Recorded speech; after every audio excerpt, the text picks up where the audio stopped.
Il est 13h à Conakry. Vous nous rejoignez. Merci de votre fidélité. Bienvenue dans ce journal dont je vous donne les titres. Les acteurs de la santé et de la sécurité au travail se retrouvent. Une rencontre pour évoquer les risques professionnels qui pèsent sur la santé des travailleurs. On fera le point sur cette initiative dès le début du journal. La Guinée et le Sénégal renforcent et diversifient leurs domaines de coopération en séjour de travail à Dakar. La ministre du Commerce a visité un technopôle mis en place par une collectivité locale. Un partenariat est en vue, on va également en parler. Quinzaine des droits humains, les travaux portent notamment sur les violences basées sur le genre. Un concours de plaidoyer est organisé sur le droit de propriété des femmes veuves en milieu rural. Mesdames et messieurs, voici les titres. Bonjour à tous. Une rencontre dénommée Retrouvailles vient donc d'avoir lieu à Conakry. Elle a mobilisé les acteurs qui évoluent dans le domaine de la santé, de la sécurité au travail, une plateforme alternative pour gérer les risques professionnels qui pèsent sur la santé des employés. Falil Diallo, Alkali Kobele Keita.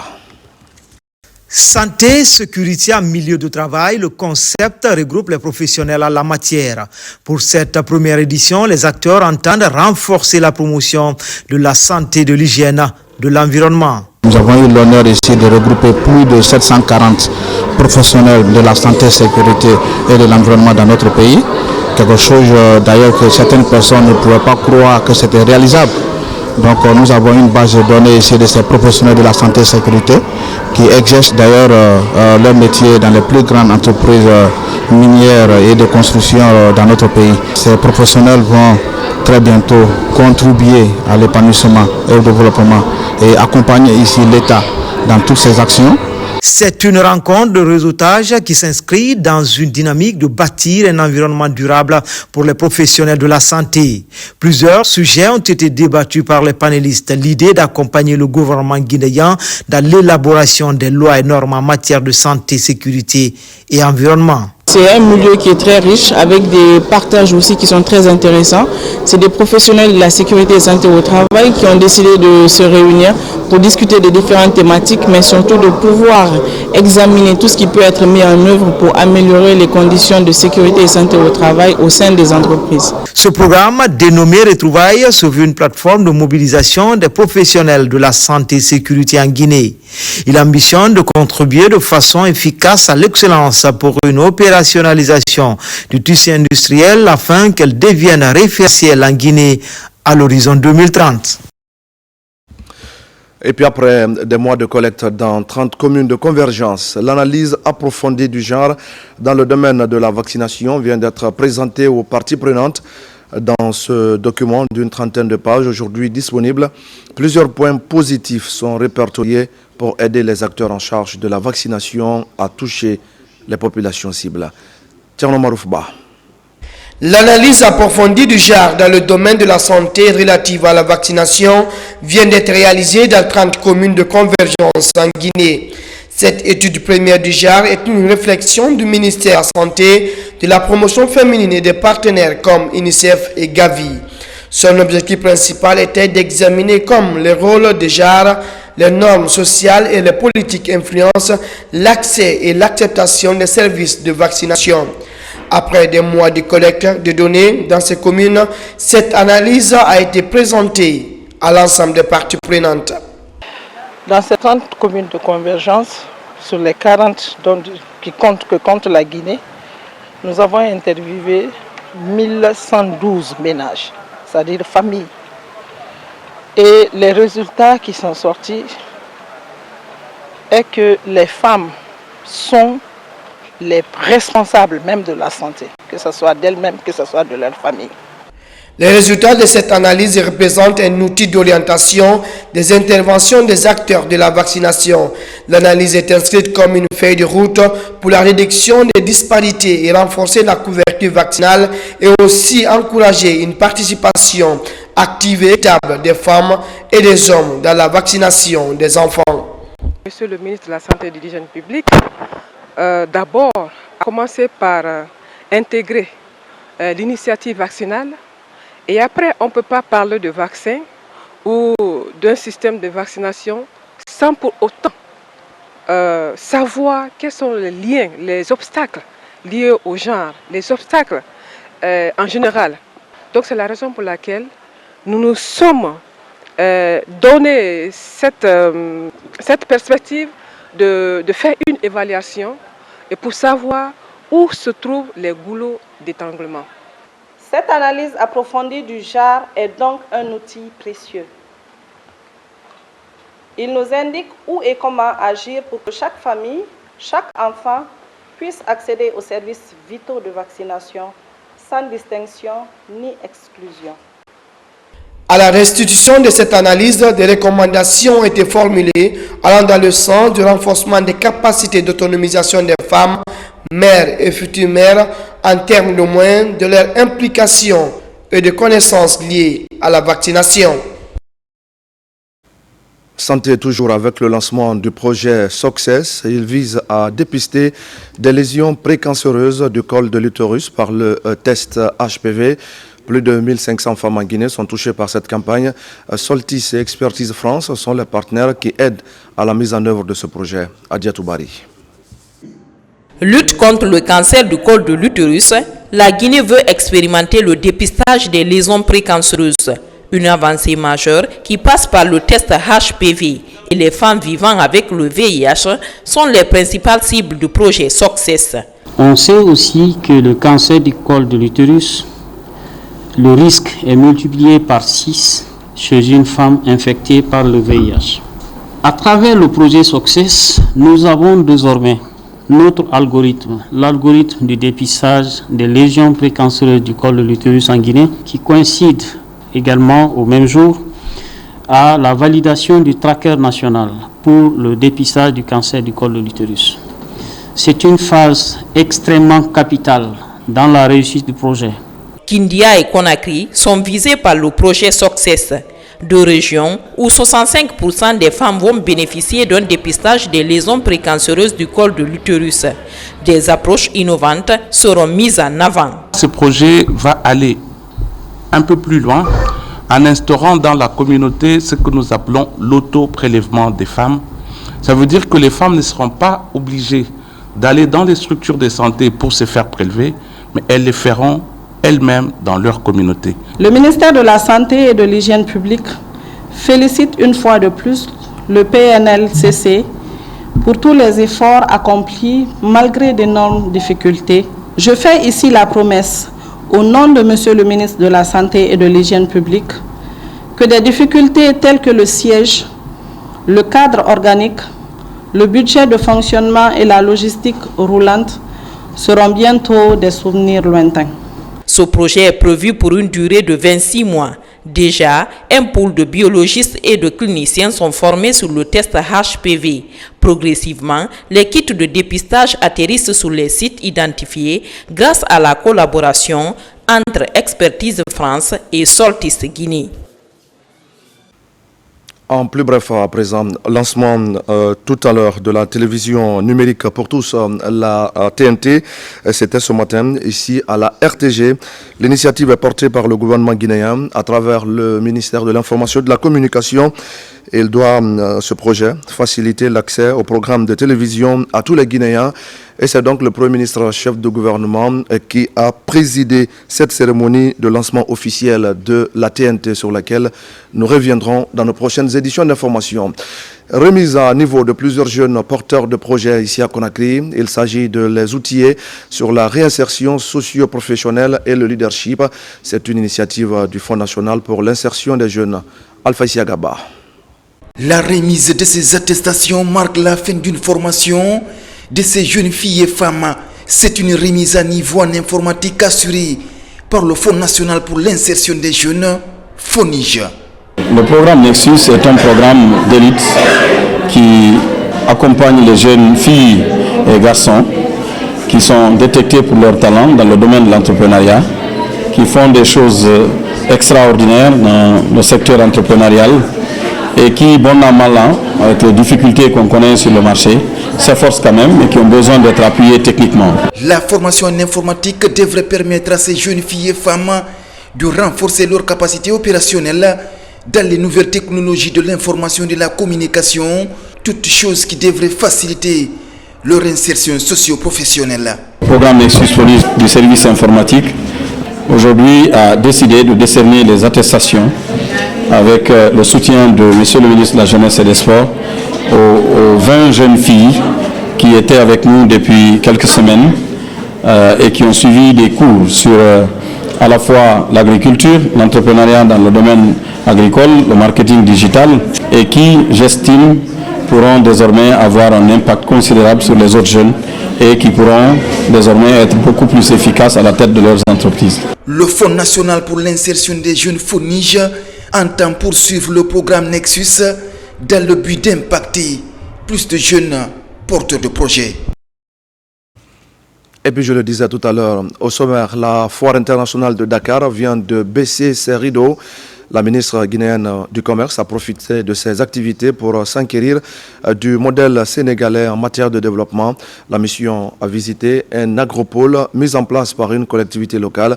Des possibilités de partenariat sont envisagées avec le ministère sénégalais de tutelle. Abdul Karim Kamara. À 5 km de Dakar, la commune rurale de Sandiara, département de Mbour, dans la région de Thiès. Voici une zone économique spéciale, la seule d'ailleurs du Sénégal à être créée par une commune. Un pôle de développement industriel et d'agrobusiness dynamique et intégré de 100 hectares, visité par Dr Diaka Sidibé. Après ce modèle porté par les collectivités locales, la ministre élargit sa visite à 2 autres modèles, l'un porté par le gouvernement et l'autre par un partenariat public-privé. Cette mission d'aujourd'hui est un échange. Madame le ministre est venue voir ce que nous faisons concrètement en matière d'industrialisation, de promotion des sites industriels. Mais nos discussions nous ont montré que, d'un certain point de vue, nous avons également des choses à regarder du côté de la Guinée. Une belle idée qui a été proposée, c'est la proposition de faire une zone mixte entre les 2 pays, adossée aux potentialités, en tout cas au niveau de la frontière, mais au-delà de ça, des autres spéculations. Voici la maquette de la plateforme industrielle intégrée de la commune de Diamniadio. Un modèle de développement des industries voulu par le gouvernement du Sénégal qui se veut un véritable hub industriel. On est sur une relation qui est transversale et non verticale. On est sur ce type d'industrialisation, mais dans le futur, on aura à travailler sur les filières, on a travaillé aussi sur différents secteurs d'activité stratégiques. Nous pensons très sincèrement que cela pourrait nous aider dans le cadre du développement des agropoles industriels le long du corridor Simandou, la création de nouvelles villes et de nouveaux parcs industriels le long du corridor, et ceci devra permettre de développer justement les échanges commerciaux entre la Guinée et le Sénégal, mais aussi au niveau régional et sous-régional. Toujours à Diamniadio, Dr Diaka Sidibé termine sa visite sur le marché d'intérêt national du Sénégal, une plateforme commerciale qui regroupe plusieurs entrepôts de stockage destinés à la conservation des produits agricoles. Il est aussi un espace privilégié de négoce pour les acteurs du monde agricole. Dans l'actualité encore, l'école normale des professeurs d'enseignement technique et professionnel prône l'excellence. Une séance de formation des formateurs est lancée. Il est question cette fois de mettre l'accent sur la pratique à travers une immersion dans les entreprises. Une équipe de formateurs était récemment en visite à la compagnie des bauxites de Guinée à Kamsar. Tcherno Ousmane Diallo. L'orientation prise à l'enseignement technique est désormais de prioriser les formations pratiques dans l'encadrement des apprenants tout en tenant compte des besoins des entreprises. Dans cet élan, l'AMPET, l'école normale des professeurs d'enseignement technique et professionnel, initie les immersions en entreprise avec des formateurs comme ici à la CBG pour pousser les formateurs à comprendre l'évolution technologique et les aspirations des entreprises. C'est dans l'optique de l'adéquation entre l'offre de formation et le marché du travail qu'une collaboration participative est née entre l'AMPET et la compagnie des bauxites de Guinée qui vise principalement à compenser les lacunes chez le formateur, mais également à développer des compétences particulières sur leur méthode de travail, la gestion du temps, mais également la culture de la santé et sécurité au travail. Vraiment, la visite est très importante pour nous les formateurs. Nos apprenants, après leur sortie, veulent venir ici à la CBG pour faire leurs compétences pratiques. Cette immersion des formateurs au sein de l'entreprise traduit une volonté réciproque d'offrir plus d'opportunités d'insertion aux techniciens qualifiés ayant bénéficié de solides formations dans les écoles professionnelles.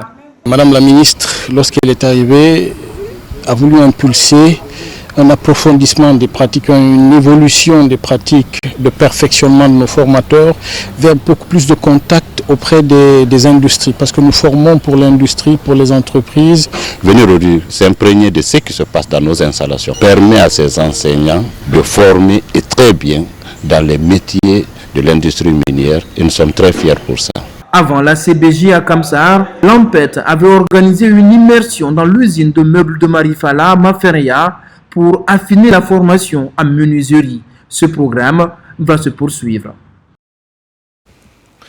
Et puis comment promouvoir la gestion rationnelle des dépenses publiques au niveau local? La chaîne d'exécution budgétaire des services déconcentrés est au cœur d'une formation à Zérékoré. C'est le ministère du Budget qui porte cette opération avec pour finalité de garantir le bon fonctionnement des structures de l'État. Lancé Kamisoko. Cette formation s'inscrit dans une démarche proactive visant à renforcer l'efficacité de l'exécution budgétaire au niveau local. L'une des mesures phares de cette réforme est la suppression de la délégation des crédits permettant aux services déconcentrés d'avoir un contrôle direct sur leurs fonds, réduisant ainsi les délais et améliorant la réactivité face aux besoins des populations. Avant cette nouvelle plateforme qu'on dénomme Sonoya, l'exécution du budget au niveau déconcentré était très compliquée. Et notamment, il y avait une longue procédure pour exécuter le budget. Et une fois le budget exécuté, il y avait tout un problème qu'on avait avant d'avoir accès au montant en question.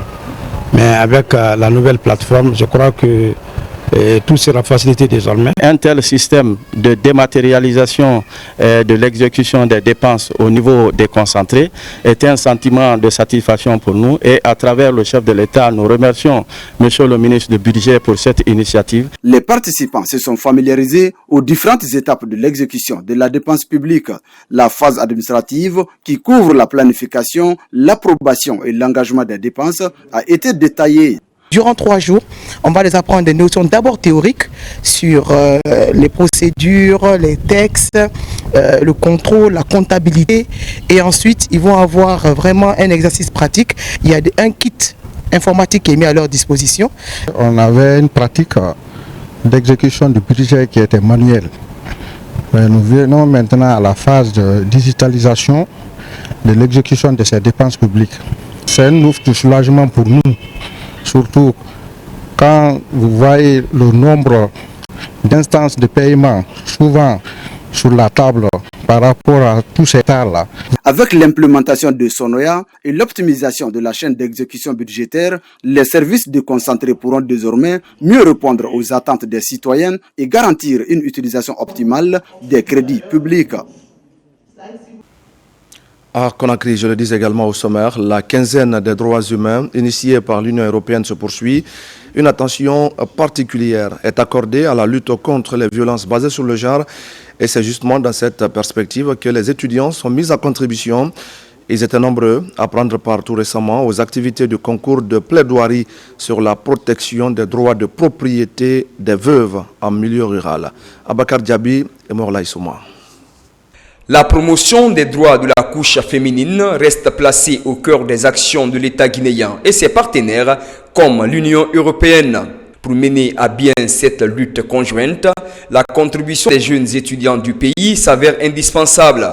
Ici, à Conakry, ces acteurs mutualisent leurs interventions pour promouvoir le droit de propriété des femmes, notamment celles qui vivent dans les zones défavorisées. Le thème de droit à la propriété, à la fois c'est un droit complètement universel, mais on a voulu s'attaquer aussi sur l'angle de droit des femmes, parce qu'il y a un problème au milieu rural, il y a un problème dans le droit foncier, qui est donc lié pas seulement à l'égalité, mais aussi à d'autres problématiques qu'on connaît malheureusement en Guinée, telles que les violences basées sur le genre. Il est bien évident que pour une femme qui n'est pas autonome, il est beaucoup plus difficile de s'en sortir de nombreuses situations. Ainsi, ces étudiants venus des universités publiques et privées du pays prennent part à ce concours pour apporter leurs efforts afin de freiner les VBG, comme la violation des droits de propriété des femmes veuves. Tous réalisent les avantages liés à cette initiative. Une initiative qui vise à outiller les jeunes du pays des arguments nécessaires susceptibles de promouvoir les droits humains en Guinée. Et franchement, ça me fait plaisir de voir que j'ai défendu une thématique qui est très importante et que je continue toujours à œuvrer dans ce sens. Je suis très heureuse, très contente d'être ici aujourd'hui et surtout aborder un thème aussi important comme le droit de propriété, mais surtout en mettant en lumière la situation des femmes veuves. Et si nous vivons en milieu rural, parce que vous et moi, nous savons autant de voir ces femmes. Ce conclave d'échange d'expériences s'inscrit dans la dynamique de la quinzaine des droits humains organisée par l'Union européenne. Son objectif est de dénoncer toutes les formes de violence basées sur le genre pour agir ensemble et favoriser l'épanouissement des femmes en Guinée. Et enfin, que faut-il retenir de l'année 2024 sur le plan culturel? Beaucoup d'actes sont posés et qui ont donné du sourire au monde de la culture. Il s'agit par exemple de la gratuité de la prise en charge médicale pour des artistes guinéens, une volonté du chef de l'État qui témoigne ainsi sa reconnaissance envers ces artistes qui font rayonner la Guinée à travers le monde. Ousmane Ba.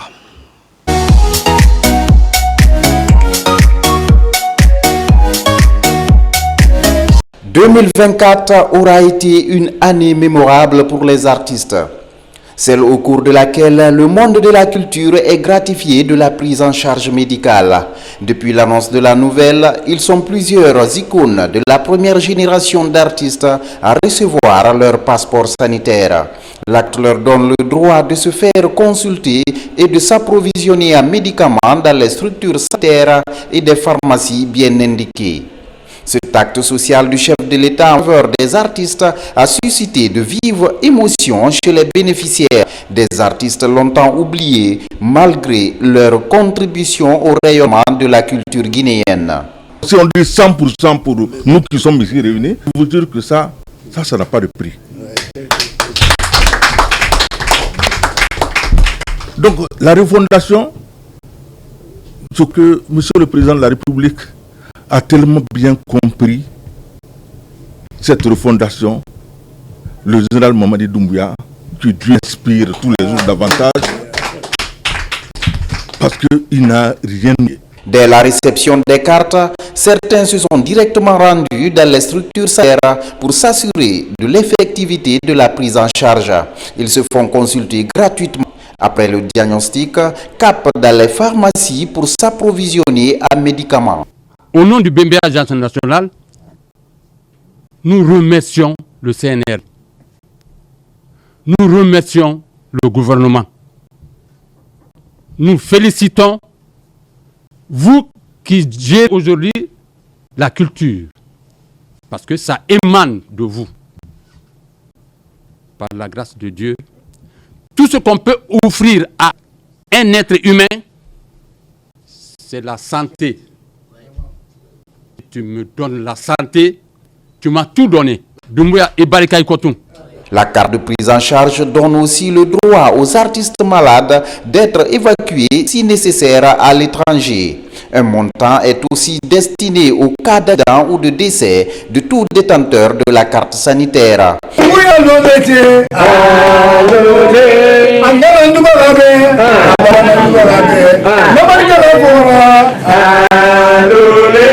L'année est couronnée par l'organisation du Festival international du Djembe.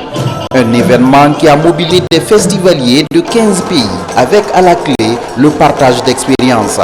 Un véritable coup de maître du ministère de la Culture, du Tourisme et de l'Artisanat qui organise cette deuxième édition après celle de 1999 sous l'appellation de la Biennale internationale de la percussion.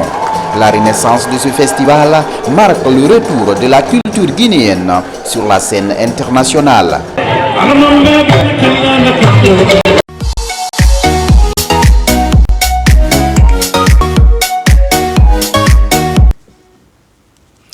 Et voilà, mesdames et messieurs, c'est la fin de ce journal. Merci à tous de l'avoir suivi. Et je vous retrouve tout à l'heure à 17h pour un nouveau point sur l'actualité de la Guinée, notre paradis de richesse et d'innovation.